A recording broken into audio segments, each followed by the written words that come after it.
before I look at a single number, I already know the three mistakes that their current plan has likely stumbled into. You could consider that you're flying blind with a 10 million plus balance sheet.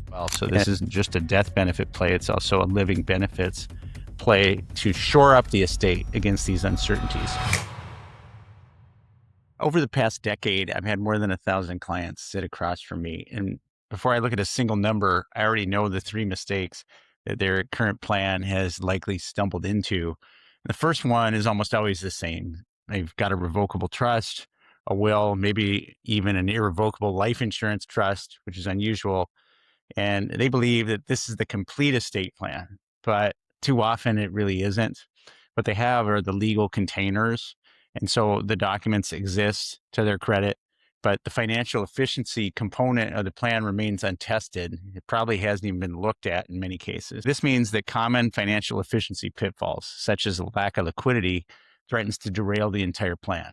So the second mistake that I'm aware of comes from the first, and this is where it gets expensive. So most high net worth families or middle high net worth are sitting on appreciated assets like real estate, business, equity, concentrated stock positions with no tax efficient mechanism to move that value to the next generation without triggering a recognition event. Now, of course, with real estate, you get a step up in basis. A lot of people stop there. So this means that the attorney built a structure with the documents, but nobody built a bridge if one is needed. And the bridge for transferring wealth is often needed when the tide of estate tax liability or other estate settlement costs threaten to wipe out illiquid assets like real estate generally is. So the third mistake, and the one that nobody talks about in polite company in a well-documented plan, again, the documents are there, is just assuming that there's a stable macro financial environment that's going to surround the plan and take care of things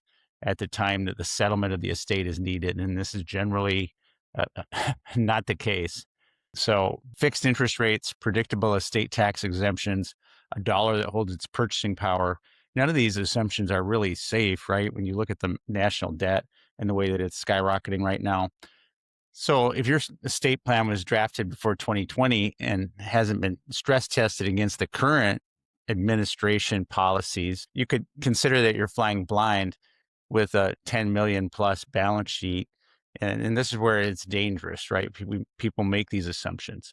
So when I walk CPAs, for example, and other financial experts through a financial efficiency plan for estate design, the first question is very often, where does this show up on the tax return, right? And of course, that's what everyone thinks, the immediate tax return issue.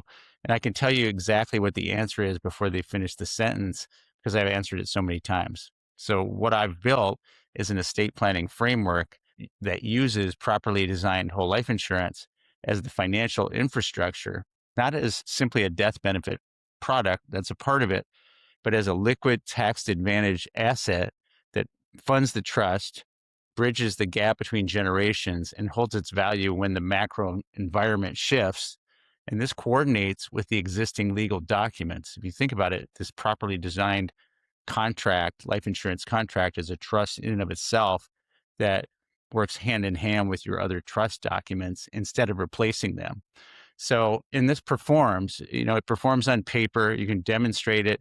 It's not just a theory. We're talking about a whole life product that has guaranteed contractual returns and 100 plus years history of dividends. We can go into that to ensure financial efficiency for the entire plan and to provide a number of advantages, a bundle of advantages during lifetime as well. So this isn't just a death benefit play, it's also a living benefits play to shore up the estate against these uncertainties. So if you want to see how this actually works for your situation, book a 15-minute estate planning fit call with me. I'll pull up your numbers, we'll talk risks and evaluate your exposure. We can look at an illustration on screen. I can show you exactly how the numbers move. I hope to talk to you soon. It's not a plan, it's a placeholder. The wealth exists on paper until it doesn't. If you built a net worth between $5 and $15 million, you're sitting in what I consider to be the estate planning danger zone.